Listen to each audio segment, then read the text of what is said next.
केंद्रीय मंत्री नारायण राणे की गिरफ्तारी का मामला। मुंबई की नासिक पुलिस ने किया था गिरफ्तार। गिरफ्तारी के बाद उठने लगे सवाल। किसी केंद्रीय मंत्री को गिरफ्तार कर सकती है राज्य की पुलिस। महाराष्ट्र के मुख्यमंत्री उद्धव ठाकरे को थप्पड़ मारने की कथित टिप्पणी को लेकर शुरू हुए विवाद के बाद केंद्रीय मंत्री नारायण राणे की मुश्किलें उस वक्त बढ़ गई जब नासिक पुलिस ने उन्हें गिरफ्तार किया। गिरफ्तारी के बाद नारायण राणे को रायगढ़ जिले के महाड दीवानी कोर्ट में पेश किया गया, जहां दोनों पक्षों की दलील सुनने के बाद कोर्ट ने उन्हें जमानत दे दी। क्या था मामला? दरअसल नारायण राणे ने मुख्यमंत्री उद्धव ठाकरे को लेकर बीजेपी की जनाधिकार रैली के दौरान एक टिप्पणी की थी और कहा था कि स्वतंत्रता दिवस के मौके पर महाराष्ट्र के मुख्यमंत्री उद्धव ठाकरे को आजादी मिलने का साल तक याद नहीं था। अगर मैं होता तो उन्हें जोरदार थप्पड़ मारता। राणे के इस तरह के बयान के बाद शिव सैनिकों ने भाजपा कार्यालय पर पत्थर चलाए, राणे के घर पर पथराव किया और उनके खिलाफ एफआईआर भी दर्ज की, जिसके बाद राणे को गिरफ्तार कर लिया गया। राणे की गिरफ्तारी के बाद सियासी हलके में भूचाल आ गया।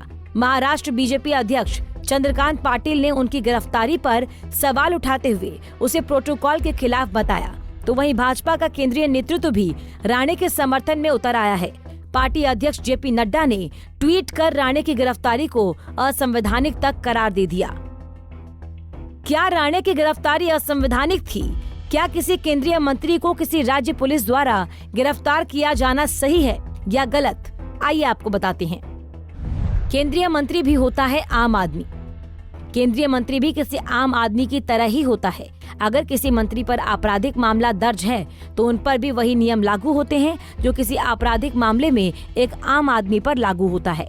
आपराधिक मामले में केंद्रीय मंत्री को राज्यपाल या राष्ट्रपति की तरह विशेषाधिकार प्राप्त नहीं है।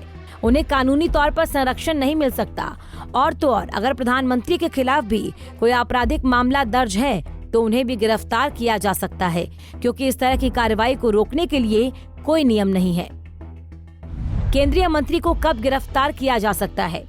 केंद्रीय मंत्री या संसद सदस्य को कुछ विशेषाधिकार संसद सत्र के चलने के दौरान ही हासिल होते हैं। अगर सत्र चल रहा है तो केंद्रीय मंत्री को तब तक गिरफ्तार नहीं किया जा सकता जब तक कि सदन के पीठासीन अधिकारी लोकसभा या राज्यसभा अध्यक्ष से अनुमति न ले ली जाए। इसके अलावा अगर सत्र नहीं चल रहा तो आपराधिक मामलों में दर्ज प्राथमिकी के आधार पर पुलिस गिरफ्तारी कर सकती है। गिरफ्तारी से कब तक राहत? लोकसभा और राज्यसभा संसद के दोनों सदनों के सदस्यों को कुछ मामलों की गिरफ्तारी से कुछ छूट प्राप्त है।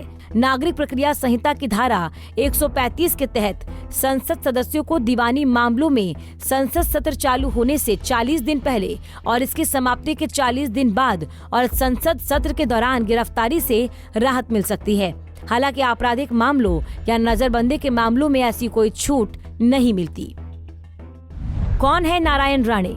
नारायण राणे मोदी कैबिनेट में सूक्ष्म लघु और मध्यम उद्योग मंत्री हैं और महाराष्ट्र के कोकर से भाजपा के कद्दावर नेता हैं। राणे ने 60 के दशक में शिवसेना से राजनीतिक करियर की शुरुआत की। साल 1990 में वो शिवसेना से विधायक बने और 1999 में शिवसेना बीजेपी सरकार के मुख्यमंत्री भी रहे। 2005 में राणे शिवसेना से अलग हुए। इसके बाद वो कांग्रेस में शामिल हुए और मंत्री रहे।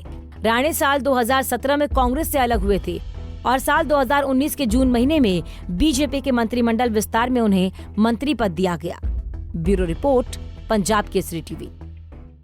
हमसे जुड़े रहने के लिए हमारे YouTube चैनल को सब्सक्राइब करें और नई वीडियो की नोटिफिकेशन के लिए बेल आइकॉन को दबाएं।